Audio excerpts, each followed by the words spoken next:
Hey, hi, I'm back. This is interesting. I haven't done a solo podcast in so long. Well, I haven't. Like, I did one with Gavi, and the last one was solo.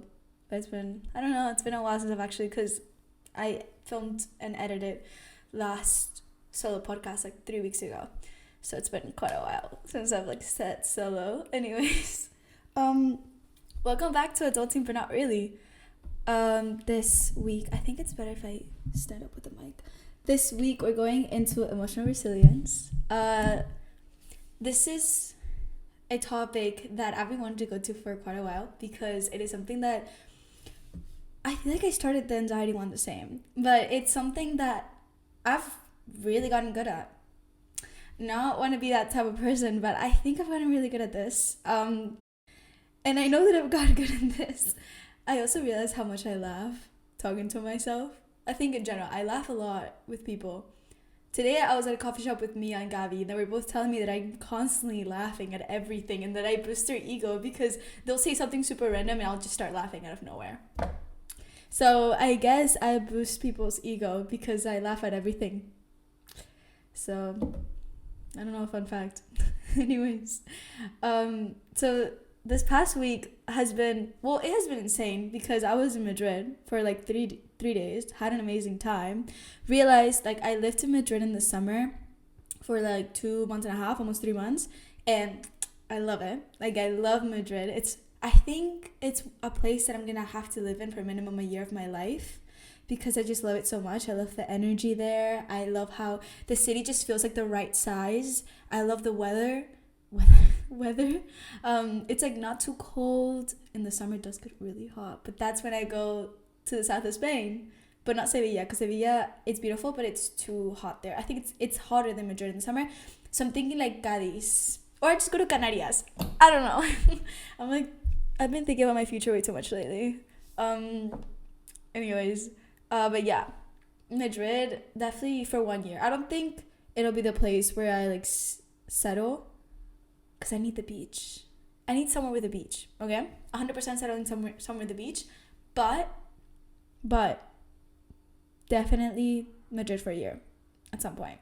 Even though I already did 3 months there, living fully there, I need to do like a year of that. Anyways, so I did that in Madrid. It was super fun. Circo Loco was good. I am not a techno girl. I realized that. But even my friends that like techno, when we were there, they were like, I didn't even, like, I thought it would be better.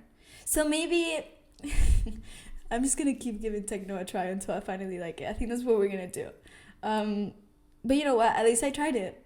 That's the thing about life. You have to try everything until you see what you like and what you don't like. That's because you only live once, so might as well like try everything, and then later on in life you just do the things that you found out when you were young that you liked, and then you enjoy them to the max. I think that's how we should all be living. So back to the whole point of why I want to make this episode is that last week, I think you can notice I'm filming with my iPad right now. I have a connection, emotional connection to physical non-living things, like my necklaces, especially my rings. Sometimes I do, like this one, I do have an emotional connection to it. Don't know why. I just bought it at the farmer's market in Miami, in Coconut Grove, and I've had it for so many years that now if I can go days without it, obviously, but if I don't know where it is and I lose it, I think I might actually cry the day if I like lose it, because it's been with me for years. I don't know. Anyways, but my necklaces, I do have an emotional connection to my necklaces. All my bracelets, they're either given by someone, like this one I bought in Sevilla with my mom. Me and my brother had the same one. Like my friend, the festival, my grandma, like all my bracelets are like a representation of something important in my life, or like someone important in my life. So I don't know. I hold emotional connections to everything. My friend Pablo actually laughed at me one time because we had to do an exercise in class about emotional connection, something like that, and I told him how, and I can't believe I'm saying this on the internet, but when I was little, my parents were always the type that like they wouldn't let me get cereal that had more than 10% sugar. In the US, that's like 2. Okay, they pack that shit up with sugar all they can, and I used to get so sad for the cereal if my brother would be eating like the one with slightly more sugar, and then there would be like the Kelloggs with no sugar, and they would be uneaten, or like barely any of it would be eaten. Like you could see the cereal box, the other cereal would be down, and then the Kelloggs would be like up here. Even though I really wanted to eat the ones that my brother was eating, I felt so bad for the Kelloggs that I would eat the Kelloggs. Like, I wouldn't even like it. Like, I would be eating the cereal that I didn't even like because I felt bad that it wasn't being given attention and, like, love. Anyways, so that's, like, an example of how emotionally attached I get to literally, like, food, things, necklaces, bracelets. Like, if you ever want to give me gifts that holds emotional connection, honestly, like, anything with jewelry. Like, I've noticed anything. Oh, my friends, whenever they've given me something with jewelry, like, or for example, my friend Mariana, for my birthday, she gave me a candle that, like, her mom made the candle, and she painted it, and it's hand painted and everything, and I finished the candle. It's there, but I'm not throwing it away because that's the best birthday gift I've ever been given. I wasn't even a huge candle person, but after that, I was like, that is such, Regina's calling me. Hola. I literally forgot where I was. That's so sad. Regina. Damn it. She's gonna watch this and she's gonna be like, I'm so sorry. Anyways. Yeah, whatever. Back to the camera story.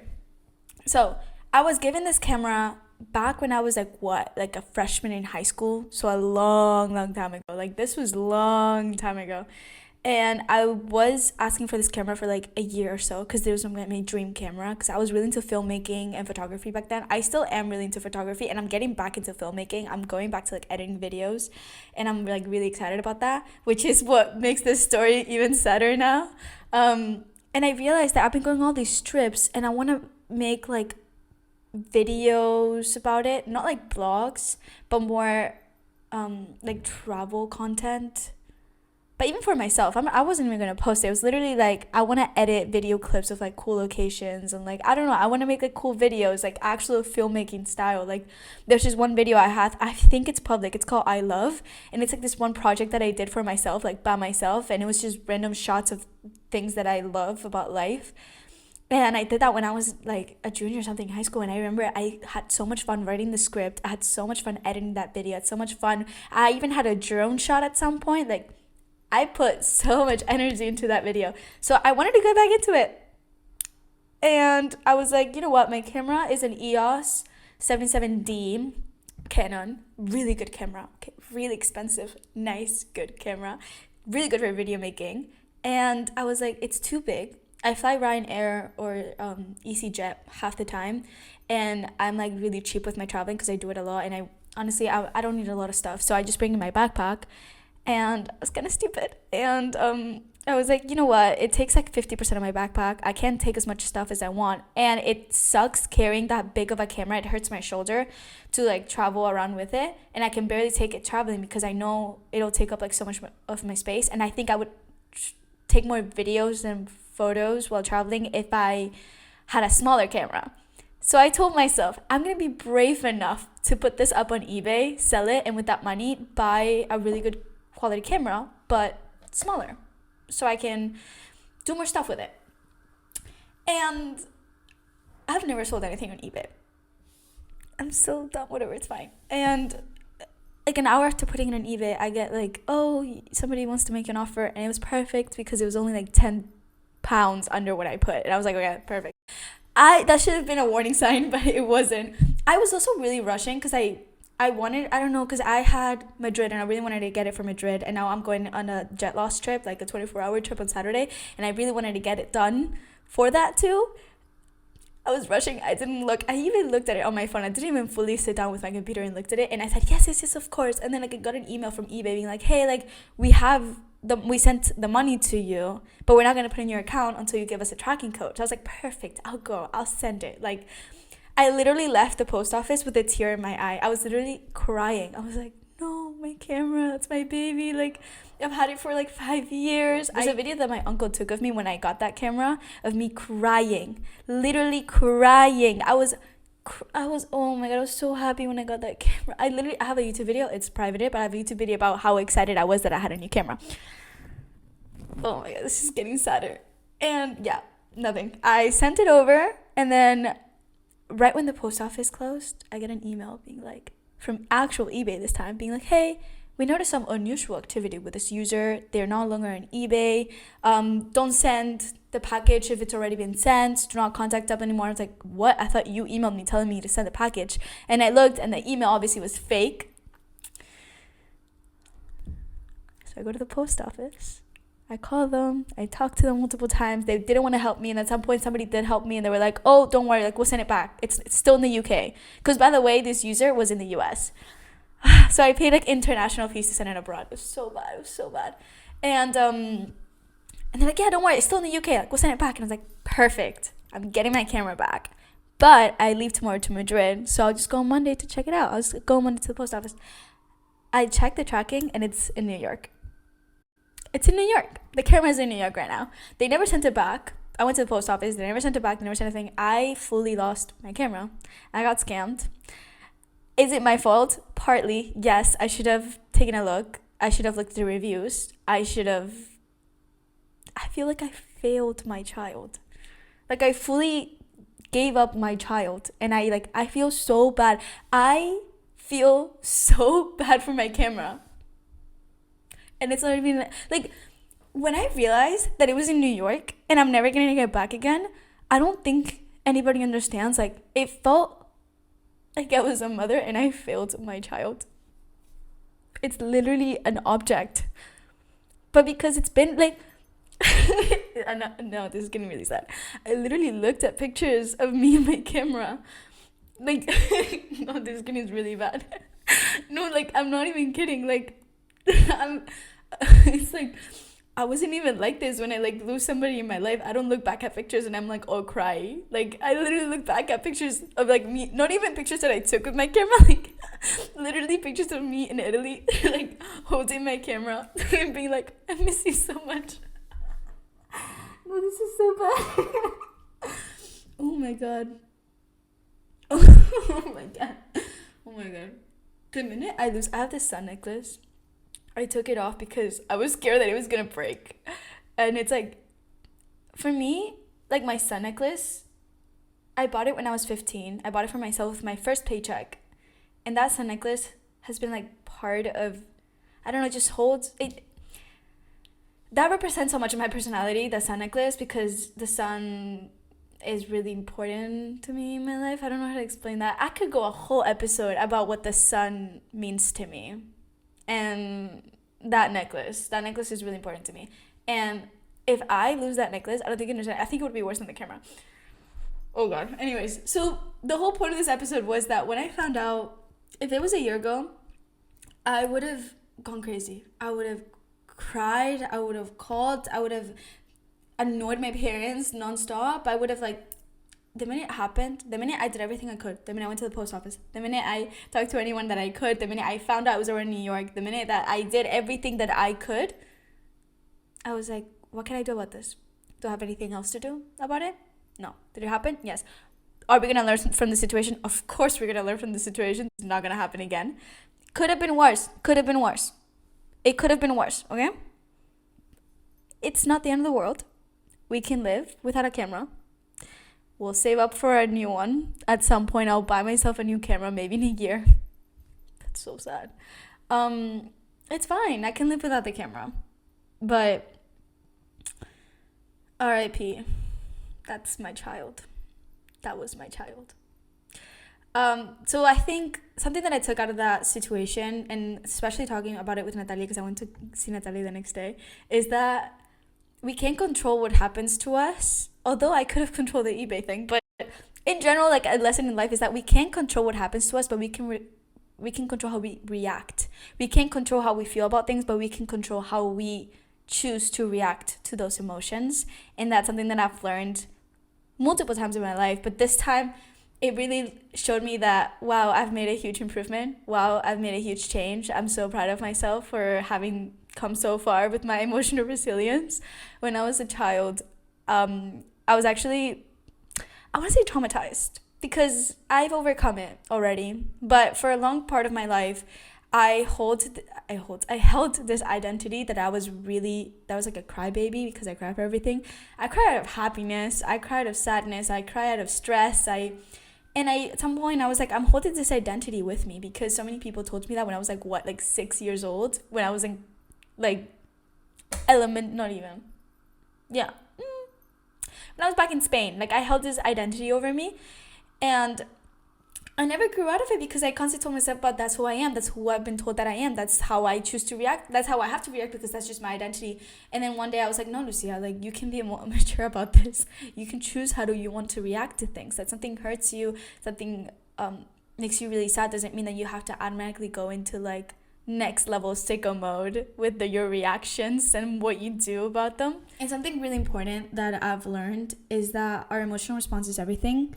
Being able to recognize and being able to manage our emotions, and it's something that is such a great skill that you should have in life. It's such a great skill because especially adulting with like internship applications, which have been killing me, I've had to, and for example, like I went through like an interview process for an internship, and I did like 3 interviews for them, and they told me they loved me, they told me they really wanted me in the team, and they were even like joking with me, and at the end I got shut down because it was between me and this other guy, and they chose the other guy, and I could have taken it personally. At some point I was like, you know what, I could have taken it personally, but I'm not going to take it personally because I know this was a professional decision. And was I upset about it? Was I sad about it? Yes, but I chose to react to being like, it is not personal, this has nothing to do with me, it's just like like it just happens. Sometimes it happens. And that just means that wasn't for me, that wasn't meant for me, and that is fine. And that is cool. And that just means that there's something better and greater waiting for me, and that just wasn't the right fit. Maybe for all I know, I could have been miserable at that job. Like the things that don't happen in life, it's for a reason. It's literally gifting you, what's the word? It's basically helping you out. You might want something and then you don't get it and you feel really sad about it, but maybe that's like they're doing you a favor. There we go. That's what I was going to say. It's doing you a favor because you might have been miserable at that job. You might have been miserable with that person. You might have been miserable with that friendship. You might have been miserable with whatever, like you never know. Things happen for a reason. You might have been miserable. You might have not liked it. You might have cried yourself to sleep every day at that job or at that university. I think everything happens for a reason. You as long as you try your best at all times, so long as you understand that you can't control everything that happens in your life. And that is something that I've noticed that a lot of people get anxiety over this, over wanting to control everything that happens, wanting to know what's gonna happen, wanting to know like that. I'm stressed about the future. I'm stressed about what I'm gonna do. I'm stressed about where I'm gonna move after London because I don't want to move to Miami. I'm stressed about future jobs. I'm stressed about all of this. And then I had like a 5-year plan that I made back in November, and I showed it to someone when I was really drunk. It was so bad. And I was showing everyone. I was like, guys, this is my 5-year plan, okay? And it had like, I'm moving to Mexico City for a year, and then I'm moving to Madrid for a year, and then I'm moving to Barcelona for my master's, and then da da da da. And at some point I was like, Lucia, you can't control everything that happens in your life. You can't. And that's something that like I have to snap out because 6 months ago my life looked completely different. It changed and it was doing me a favor. At that point I was like, holy fuck, this is horrible. Why am I going through all this? Now 6 months later I'm like, it all happened for a reason. It all happened for a reason. Like life was supposed to turn out that way. It was doing me a favor and I didn't even know it. I had to go through all of that to be able to get to this point. And I'm so happy that I got to this point, honestly. This is such a good point in my life. I was walking around Retiro the other day with Alberto on like Sunday morning, and we're taking a stroll together, and I was all smiling and happy, and then he goes like, yeah, like what's going on? I'm like, I'm finally happy. Like I can finally say now that it doesn't matter what happens now. It doesn't matter if I get rejected from all the internships I'm applying to. It doesn't matter if I don't do well with my podcast. It doesn't matter. I am to the point that I can always look at the positives of my life. I'm at a point where I can have a shitty day and still go to sleep and be like, you know what? Tomorrow can be better. Tomorrow can be great. There's always tomorrow. I think I finally got out of that bad mindset of constantly waking up anxious, constantly waking up worrying about something. And I am so proud of myself. Honestly, I've built this really good habits. I realized that if I don't go running for more than 3 days, I go crazy. I need to go running every day, or at least every other day, because sometimes, like for example, today my legs really hurt. I started running and it like cramped. So I just walked for an hour and a half. I was like, I just need to take a walk today. I'm just gonna do a walk. It's fine. We're not gonna stress about it. And journaling every day. I journal every morning. I read this book called Emotional Resilience, and there's this one exercise that I found really interesting. It's called the coin flip.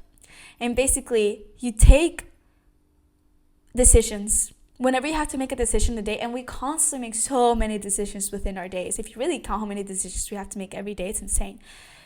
Do a coin flip.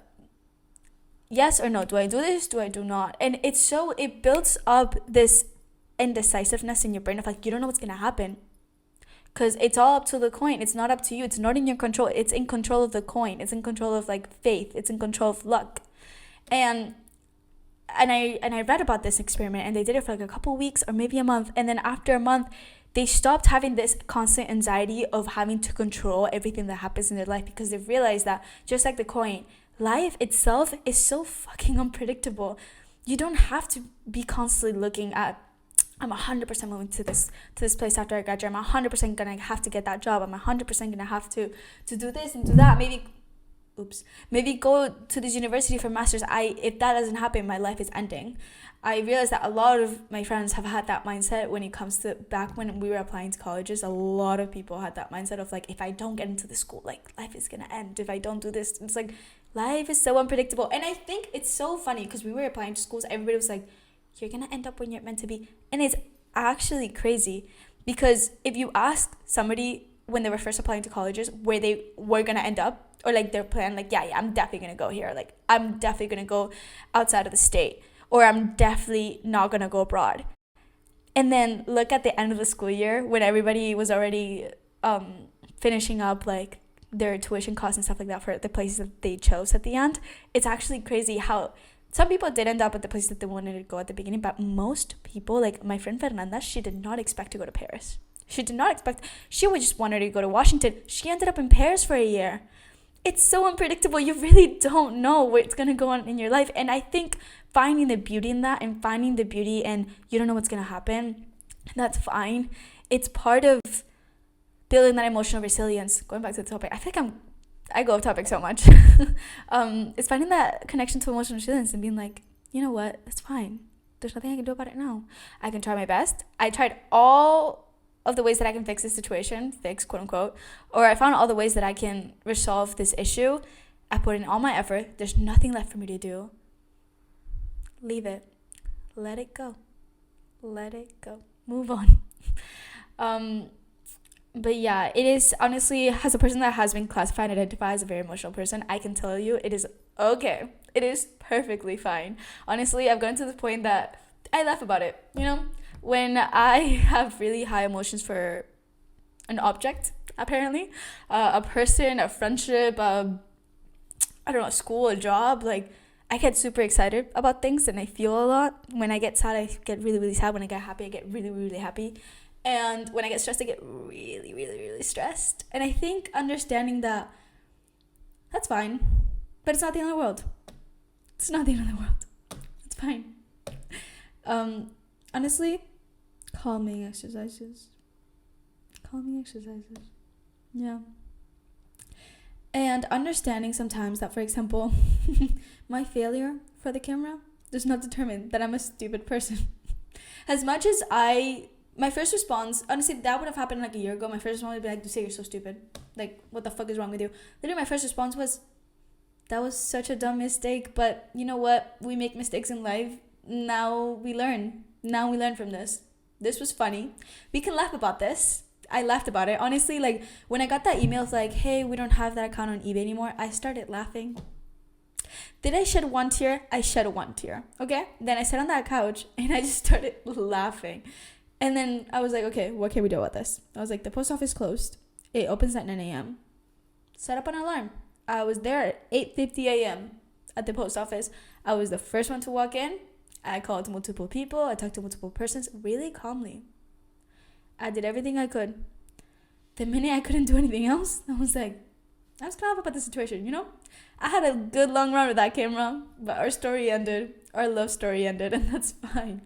It's gonna find, hopefully it finds another lover. I'm like, this is so bad. No, it's actually so bad. I have to stop having emotional connections to everything. It's gonna bite me in the butt one day. No, I'm not kidding. If anything happens to that sun necklace, nobody see me for months. Like, well, no. If something happens to that sun necklace, it's over for everyone. Reacting in healthy ways to really high emotions, it's something that I've gotten really, really good at. I honestly, there'll be times where I let myself really go off the rails. You know what? Sometimes you have to. One day I found out something really, really hurtful that someone did to me. I can't talk today. One time I found out something really hurtful that somebody did to me, and they were in another country, and I was like, you know what? Can I do anything about this? No. Did they do it on purpose to hurt me? Yes. At this point, it's their loss, because I didn't do anything to hurt them. They decided to hurt me out of their own, not even goodwill, like out of their own wanting to. How can I let out all this, not hatred, but all of this disappointment? I'm not kidding. I literally just screamed for like an hour. Not an hour, like a minute. Why did I say hour? For a minute. I'm gonna out myself here, but you know how at the end there's All American Bitch, okay? This song by Olivia Rodrigo. Like, I'm gonna out myself. Fuck it. Yeah, I do listen to her new album, okay? Sorry. Yeah, I'm one of those basic bitches. And at the end she has a scream. I'm not even kidding. I literally skipped the song to that scream, and I just screamed. I screamed. And then after that, I started laughing about it. I was like, okay. We live and we learn. My quote for all of 2024, actually for the rest of my life, it's gonna be, we live and we learn. And that's it. We live and we learn. That's it. That's my quote. Literally, that's my quote. Nobody can take it from me. Before, back in high school, it was English is hard. Now it's we live and we learn. We have transitioned into adulthood now. We're adulting. We live and we learn. So somebody does something wrong for you, laugh about it, scream. When you're at your house alone, like, maybe scream it out, let out all that stress, let out all that frustration. Dance. I've talked about this in so many episodes, but dancing in the kitchen, let it all out. Dancing in the kitchen, let it all out. Screaming, let it all out in the car. Oh my god, I've had so many good, like, singing my lungs out in the car while driving, windows down. There'd be days that I have nothing to do, like Sundays. Oh my god, Sundays are so good for this. It was like a Sunday back at winter break in Miami, and it was like a really, really emotional day. And my friends had asked me, hopefully you can't hear the construction outside. Anyways, there'd be days where literally you can't hear it, right? That's so annoying. They've been doing construction for more than a year. I literally walked past it and I was like, Regina, we're gonna be graduating with the construction still going on. And it's been there since before I even started uni. So, which is more than a year ago, like 2 years ago. So I don't get it. I was gonna say something, I forgot what I was gonna say. Yeah, okay, Sundays. I would have nothing to do. It would be a really high emotional day. And I was like, I need to let this out because I went running. I journaled, I read, and I still feel very freaking frustrated or really, really, really low. And I was like, you know what I'm going to do? I'm going to drive down to the beach. Is it sunset time? Yes. So I got in the car. I blasted music, like really, really, really intense, high emotional music. I put the windows down, I had my sunglasses on, and I just started screaming and singing at the top of my lungs. Then I went to the beach, I closed my eyes, I listened to some meditation, I listened to the waves. This is why I have to live next to the beach long term, because I swear to God, like, the beach for me is therapy. I closed my eyes, I listened to the ocean, I woke up, that was fine. On the way back home, I listened to some nice relaxing music, and I sang along with it. R&B is really good for night rides when you're like in your chill mood. Yeah, or the new Arctic Monkeys album, The Car, that I love that album, honestly. That's a really good chill album, to be honest. So that's That's actually the one that I was singing to on the way back, the drive back home. And that night, I did a face mask, I read, I painted my nails, I journaled. I had nothing to do, it was winter break. But, and the next morning I woke up and I went to walk the dogs. And I woke up the next morning, I was like, today we're gonna have an amazing day. It healed me. Letting out that frustration in the car, it literally healed me. And that was such a good, healthy way to deal with my emotions.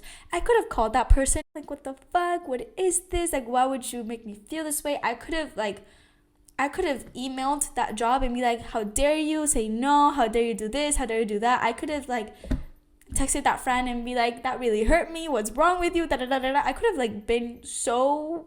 Obviously, I would never do that. But I could have dealt with it in such unhealthy ways. But I decided to, you know what, instead of putting that energy out there to people that don't even need that energy, I'm just gonna go in my car, I'm gonna sing, and I'm gonna drive to the beach, I'm gonna listen to the waves, and I'm gonna wake up the next morning and have an amazing day. Because that's all I could do that day. It was already nighttime, all my friends were busy, it was a Sunday, my friends had school the next day because had already started. I was like, you know what I'm gonna do? I'm just gonna spend some quality time by myself and let out my frustrations, and we're gonna have 10 out of 10 day. Literally the next day, I walked dogs, I went to the beach by myself, read my book, and then I hanged out with friends. I had like brunch with a friend, I went to the pool. Best day ever, because I put that mindset. You can have a good day if you wake up and you tell yourself, I'm gonna have a good day today. That's what I did this morning. My plans for today was literally, I went to the coffee shop with a friend, I went running, I have class, and then after class I have so much work to do. I'm so stressed, I have so much work to do, but I told myself, today's gonna be a good day. So I listened to some bomb music while running / walking because my legs cramped. And I listened to some really good podcasts while I was working. I read my book. I'm doing the podcast now. And then I'm going to go to school, have an amazing school day because I actually have really good classes today. You can have a good day if you really think about it. If you really because I don't have anything that special going on today. It's literally one of the most boring days ever. But it's a good day because I told myself that it's a good day. I don't want to make the episodes too long, but I think we've gotten to our top of time. Thank you so much for listening to this week's episode. I feel like I always rant way more than I should, but that's fine. I think that's the fun part of this podcast, how much I rant. I'm a very talkative person. I talk a lot. I think this is why the podcast is so easy for me to go for like 40 minutes because I love talking. Talking is so fun.